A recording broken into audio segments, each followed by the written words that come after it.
Hi, my name is Michael Yon, and I am interviewing Roman Harambura as Kuntarkis on his upcoming book, The Dream Assassin Volume 2, which he has informed me is now 100% complete and ready for publishing. That is, once he finds either a literary agent or a traditional publisher. Also, if you, the listener or reader of the interview of his book, The Dream Assassin Volume 1, which is on this podcast or naturally in this book, it may be to your advantage to listen to that first, to give you a deeper understanding of why he wrote both books. With Volume 1, there are 10 parts to the interview. With Volume 2, it is all compiled as one. I will be asking Roman, as Kuntarkis, specific questions on The Dream Assassin Volume 2, and I'm looking forward to hearing about the deep elements of truth that are housed within his so-called fiction book, Volume 2. So, without further ado, welcome again to this podcast, the listener or the reader, and to the writer of these two amazing books. Thank you, Michael. So, you have actually finished Volume 2, because I thought you were still in the completing stage. Yes, I have. What I'm doing in the last editing stage of proofreading, once that is completed, it is ready for me to work on finding a literary agent, as you said before, or a traditional publisher. That's my deep goal. What is your main reason for doing this interview now? Very good question. I think mainly for some kind of marketing process. I've done lots of research and discovered lots of writers, authors do it this way. Another reason is to give the listener or listeners an opportunity in hearing or reading this book in why I created an extra volume 2 on the Dream Assassin. I was going to complete chapter 7 by writing in from chapter 8 as one book, but something deep inside of me clicked and I realized my imagination wanted to play some more, meaning to create another book, being volume 2. And this is the end result. The Dream Assassin, Volume 2, has been another reality. And personally, I believe beyond all doubt, both books can make at least 3 to 4 movies. There's a question in my head that I have been wanting to ask you. On the first book, The Dream Assassin Volume 1, on the front cover at the bottom, you have what I believe is an affirmation, an interesting one at that. Why put an affirmation on the front cover of that book? And will you also be putting one on Volume 2? Well, to your first question, I believe it's intriguing. It can and does catch the attention of one's heart. It's also the first thing I believe a reader of books sees. Second, yes, I am placing a new affirmation on the cover of Volume 2. That's brilliant. Just asking, would you be willing to share your new affirmation that is to be on Volume 2 to the listeners of our podcast, as well as this upcoming book, which has 7 full interviews within it? Absolutely, it would be my pleasure. This is what I wrote for the front cover of The Dream Assassin Volume 2. The magic of life can only be predicted by one's mind. If you limit the mind, you limit not only your awareness of self, you halt your own understanding to your own reality of inner truth.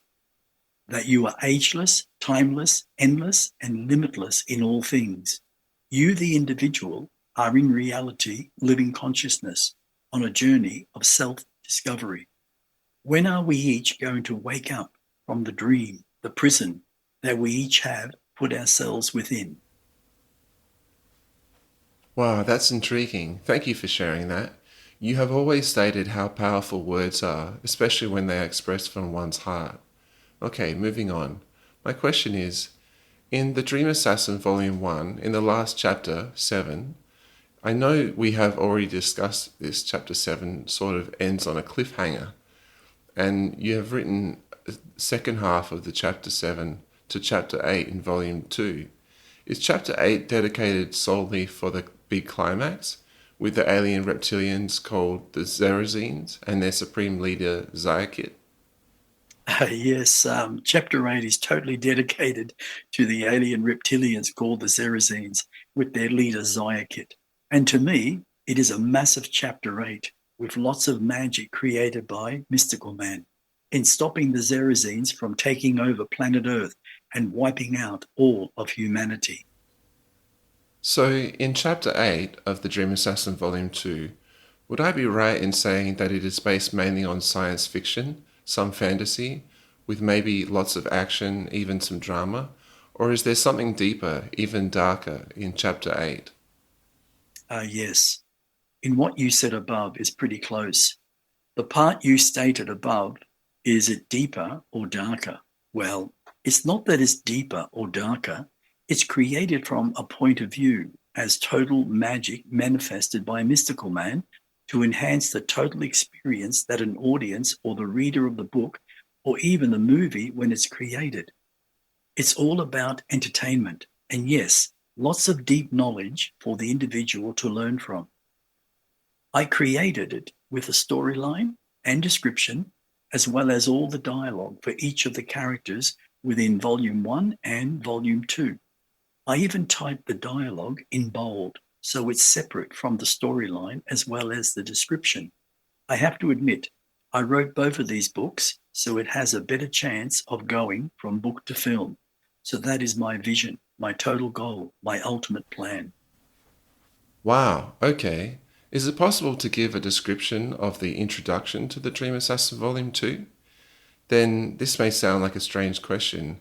Can you give a brief explanation of what will happen in Chapter 8 as well as the other four chapters? Yes, I can do that. With the introduction, I have written a separate storyline for each chapter. So if it's okay, I can read from that and give the listener or reader an overall description of each chapter, if that is okay, or if you wish that. Yeah, sounds perfect. Okay, introduction first. Well, it seems I'm writing The Dream Assassin Volume 2, which will have Chapter 8 through to Chapter 12. Chapter 8 is a follow-on from The Dream Assassin Volume 1. I will admit, when I first began writing Volume 1, I was intrigued how everything just flowed. It's like saying, all just fell into place. The storyline, the directions, especially the dialogue for all the different characters that I created throughout my book. As I was creating, writing, my imagination was also growing faster and faster, deeper, to the very depths of my own soul.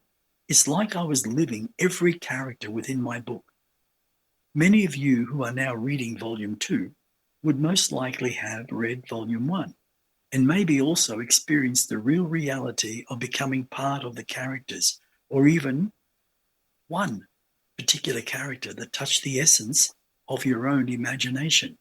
Heaven forbid.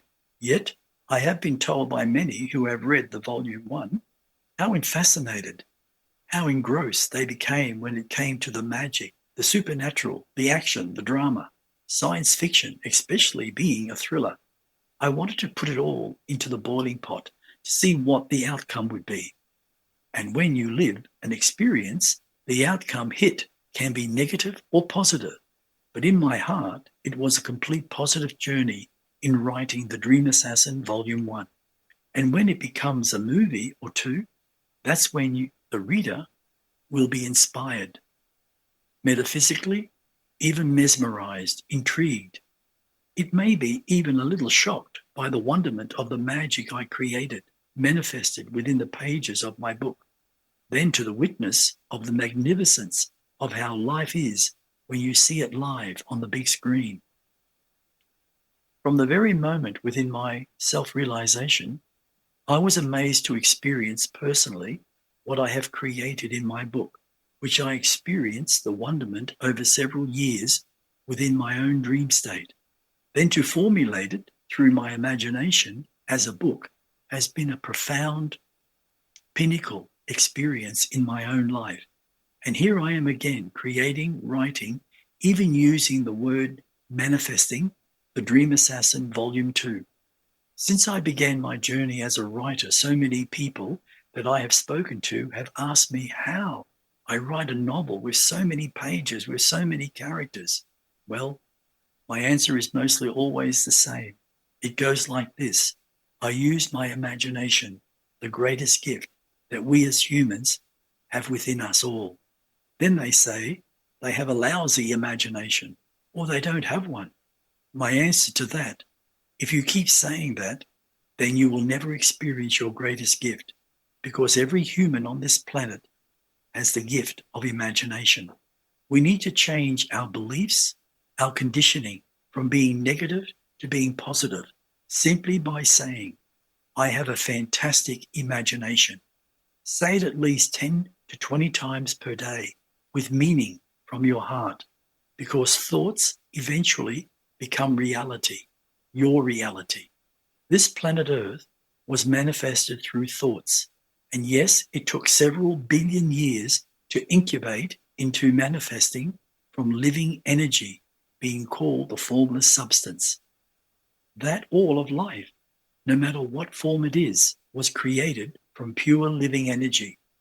There is a saying, energy is everything and everything is energy. That is the one truth that we each need to experience through our own evolution, through consciousness. Hence, there, the journey begins. Now, preface, chapter 8 to 12. The saga continues from the Dream Assassin, Volume 1, Chapter 7, going into Chapter 8, Volume 2, with the Supreme Leader Zayakit of a reptilian race called the Zerazines, heading directly towards planet Earth with his entire population, because their planet is dying. The only way to save their species is to merge their entire planet over and within planet Earth, thereby taking over the planet and eventually eliminating the entire human population as if they never existed. Mystical Man, being who he is, fights back against this advancing aggressive alien reptilian race and their leader Zayakit, who has one of the most powerful abilities in controlling the very thoughts of his entire race, especially his warriors. What Mystical Man does not fully realize is their supreme leader Zayakit has a very strong ace up his sleeve, because their technology has the ability to create an energy field around their entire planet that creates a high vibrational frequency that allows them to pass through any solid object, including any planet that is third dimensional. In doing so, it will separate the atoms of the solid matter in being part fourth dimensional in vibration. Mystical Man challenge is to save planet Earth, and all of humanity will be put to the test. Yet, little does the Supreme Leader Zayakit know who this human man called Mystical Man truly is. It's like saying, Magical Man versus alien technology. The outcome will shock not only the Zerazines and especially their leader Zayakit, but having this book turned into a movie will also shock the audience. That's maybe, and I mean maybe, magic in life is actually real. I must say, I'm quite amazed how you can write an entire chapter from that small story you just read. I look forward to buying your volume 2 and spending many hours reading with my own imagination, just like I did with volume 1. Next chapter, please. Absolutely. In fact, I'll read the others directly from my preface. Yeah, that would be wonderful. Okay, so let's continue on to Chapter 9 with Mystical Man arriving at the White House in Washington to speak to the American President Ted McKay, who explains to Mystical Man his deep concern about the terrorist buildup in Syria. The President Ted McKay asked Mystical Man if he would be willing to go to Syria undercover to establish what the hell is going on, and then report directly back to the President Ted McKay. Once Mystical Man arrives in Syria, he discovers a massive terrorist plot which would damage human history forever. Mystical Man goes back to the President Ted McKay to report his findings. He also explains he will not confront the terrorists at this point in Syria until the 13th day of next month, as he wants the top leaders of the terrorists present on that day. In the meantime, Mystical Man has 2 magical shows to run in Washington, as well as introducing one of the greatest events in the entire human history, an alien race from another world called the Doricans, who have over a very long period of time transformed from being the Dragon Society, and now are formed as humanoids, which will be his main feature in his magical show, setting the world on fire, that aliens do actually exist. They will have a dinner invitation from the American President of the United States to dine at the White House. What happens next is a secret meeting with the Doricans, with Mystical Man and the President Ted McKay creating a global agreement between the alien race called the Doricans and humanity. Wow, that's an interesting angle. In one part, Mystical Man discovers a plot in Syria concerning a massive build-up of terrorists. The big question would be, why? Then Mystical Man has to run his magical shows. Then the climax, he presents an alien race who are dragons, but have transformed to being humanoid. That sounds incredible. I like it. Just a question, how many chapters to the Dream Assassin Volume 2? In Volume 2, there are 5 chapters. Some chapters are longer than others. So let's travel into Chapter 10, with Mystical Man arriving back in Syria early morning. What he's about to do will not only shock the American troops that are stationed in Syria, but the entire world, especially once it is revealed worldwide by the American President Ted McKay with live footage of the entire saga. The drama, the action, will be at its highest point. The terrorists, well, the book will tell the story. As things begin to settle down to what has occurred within Syria and Mystical Man completing his mission there, he informs the President Ted McKay that he will be taking his whole team on a very special trip into the human past, back to the 1920s. That was America, which was so very different in so many ways. His goal is to run 1 or 2 of the greatest magical shows in that era. He gathers his team members at his penthouse in New York City, informing them of his intentions to go back in time to the 1920s and run a magical show in New York City back then. Even to take a friend of Frank Hartley's, the journalist, to ask his friend, who is a detective called Mike Hammond. Once back in the 1920s, they will meet Nikola Tesla, the inventor of his own time machine. Also, unbeknown to Mystical Man, the FBI have been watching every move that the inventor, Nikola Tesla, is doing for many months, and they have decided to take the next move in kidnapping Nikola Tesla to question him through torture, the location of his secret time machine. Mystical Man challenges the FBI by rescuing Nikola Tesla from the grips of torture. The head man of the FBI, being Edgar Hoover, is furious with this man called Mystical Man and brings in the infamous mobsters like Al Capone, Vito, John Dillinger, even Bugsy Siegel, with a strong army of well-equipped men to capture this Mystical Man. The man in charge of it all is Edgar Hoover, believing this so-called magician is in fact an alien from another world and must be stopped at all costs. In the end, it all ends badly for all the mobsters as well as the FBI and its leader, Edgar Hoover.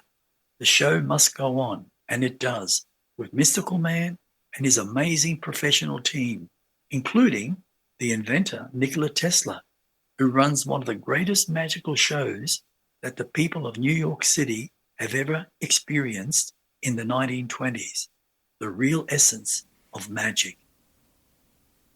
That all sounded fantastic. But why did you bring in Nikola Tesla? Well, why not? Then again, Nikola Tesla was also in my first volume, and Mystical Man brought him back into physical reality, allowing him a gift like no other, being forever, can never physically die. And if one truly knows who Nikola Tesla is today, because he has reincarnated, but let's answer that question. He is Elon Musk, the inventor and billionaire, and his living energy began so long ago on a planet called Macaris. He is, in truth, an Acharon from another dimension. So, Michael, that's my answer to why I brought Nikola Tesla into my books. That's amazing. He's from the planet Nakaris. So maybe there are quite a few Nakarans that have chosen to incarnate on planet Earth. I would have to answer a big yes to that question. That's evolution. So let's continue to chapter 11. There is a plot thickening with Mystical Man and his team arriving in Chicago in America to run several magical shows, which will be held at the Toyota Park Stadium. Having some time to spare, Mystical Man takes Jasmine Forbes, who is the events coordinator, to the Washington Park to view the beautiful landscape gardens. As they walk around, they both notice a small festival being run near one of the children's playgrounds. What happens next is a complete shock to them both. Young boys and girls are being captured, kidnapped, for a massive ring of pedophiles that have been operating in the selling of children worldwide, especially within the American secret society of the elite criminals. What's even more horrifying is some of these organizations even sacrifice defenseless young children, even babies, to their demon gods for satanic worshipping. Mystical Man swings into full action, hunting down all of these secret societies, especially every single pedophile, to bring them to swift justice in a way that will not only shock them, but the entire world to the truth, to what is happening within all of humanity. Mystical Man creates through living energy a massive dome, which is at least 10 to 15 times the size of a stadium field. So they will place within that dome the unbeknown to them as they all stand in the darkness. The sounds they hear have never been heard before. The sounds of these massive creatures can be deafening as Mystical Man hovers above them that are now within the dome. He says, even so loudly in a strong, firm voice, that the lives of so many innocent children that each of you are all responsible for will end on this night. Your way of life is over and will never be tolerated again, ever. Yes, I am your judge. Yes, I am your jury. Yes, I am to give the order of your execution, and it will equal what each of you have done to these children. There is nothing but silence. Then justice is being served swiftly. The screaming of men, even some women, within several minutes. There is nothing but silence within the dome. Justice has been served swiftly. With all the mayhem and drama over, the magical shows must go on with sheer excitement, with the loudest laughter being heard from all of the audience. And of course, the magnificence of what is being manifested from living energy by the magician called Mystical Man. Wow, some of that sounds quite frightening.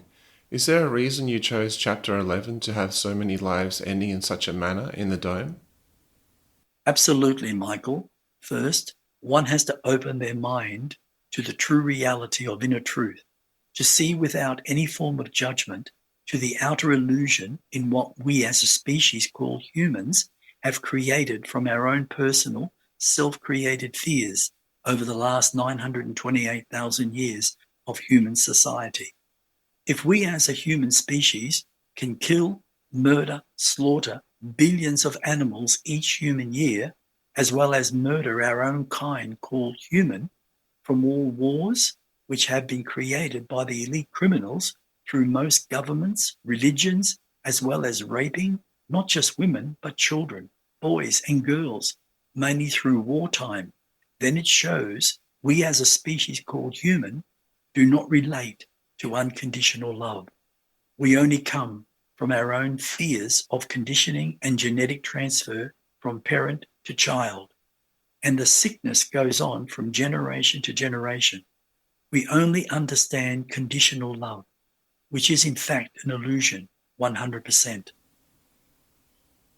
You put that in a very interesting way when it comes to evolution, and I know you have said this many times. The perpetrators of such horrible crimes don't have love in their hearts, nor feelings, nor empathy, not even compassion. So your 2 volumes on the Dream Assassin has a deeper lesson within its pages, is that true? Yes, they do. And yes, both books are full of action, drama, science fiction, aliens from other dimensions. But my point is more knowledge and yes, entertainment to open one's mind to other realities, but to teach the perpetrators that what they are doing or have done within the human societies is 100% not acceptable and will be eliminated with swift justice, no matter what. Okay, so now let's venture into chapter 12, the last chapter in volume 2. In chapter 12, we come into one of the most happiest times for Mystical Man as Kuntarkis and Jasmine Forbes as Kalusha, as both are to be married on the presidential grounds of the White House in Washington, D.C. More amazingly, there will be invite guests not only from Earth, but aliens from other worlds who will be landing within the White House grounds in a huge alien Dorican spaceship with thousands of American people are all waiting outside of the tall fence who will witness for the first time in human history and will be broadcasted throughout the mainstream media worldwide. The aliens, or as some would put it, extraterrestrial beings who come from 3 neighboring planets that are outside of the Earth's universe, coming not only to meet humanity, but to witness one of the most important events in human history. The amazing feelings within humanity, seeing, hearing each of the aliens giving a speech, seeing also a real huge alien spacecraft landing in the White House grounds is just breathtaking to the people observing. Then for the wedding guests to witness how this magical alien being called Yarkis Cartus manifesting a monstrous building that will be used for the wedding event out of the thin air, housing 4 levels with wedding guests, apartments, huge entertainment areas with waterfalls and with high ceilings that is 4th dimensional. The wedding is magical in its presentation, more so to have an alien like Yarkis Cartus marrying Mystical Man as Kuntarkis to Jasmine Forbes as Kalusha. After all is said and done, Mystical Man and his wife Jasmine leave entering a doorway to another universe and having their honeymoon on a planet called Shikani, where they come face to face with the most hugest, aggressive, carnivoristic creature that stalks them. The end result is not what you would expect. Wow, so the book The Dream Assassin Volume 1 has 7 chapters in total, and The Dream Assassin Volume 2 has 5 chapters in total. I remember you saying that there may be a Volume 3. Is that still the case? That's a very big possibility, and yes, that could be true. But more than likely, I won't start volume 3 for at least 2 or 3 years. But I do have the same small storylines in what they are about, just like in volume 1 and 2. I was going to ask if you would be willing to share the storylines to your future book called The Dream Assassin Volume 3, but I felt it would not be right time. What do you say? It would be good, but on the other hand, I want it to be done like once volume 3 is written. Sounds good to me.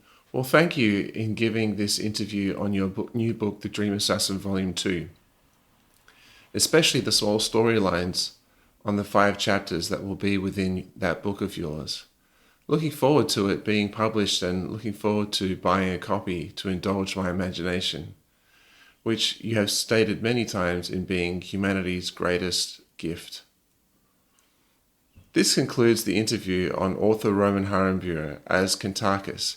If you wish for more information, please go to his website etcconsciousness.com or check out the podcast kuntarkis.buzzsprout.com. My name is Michael Yon. Thank you for listening or reading the book of podcasts. Please stay tuned for the upcoming interview on author Roman Harambura as Kuntarkis on his latest book called Entrapment, The Pathway to Freedom.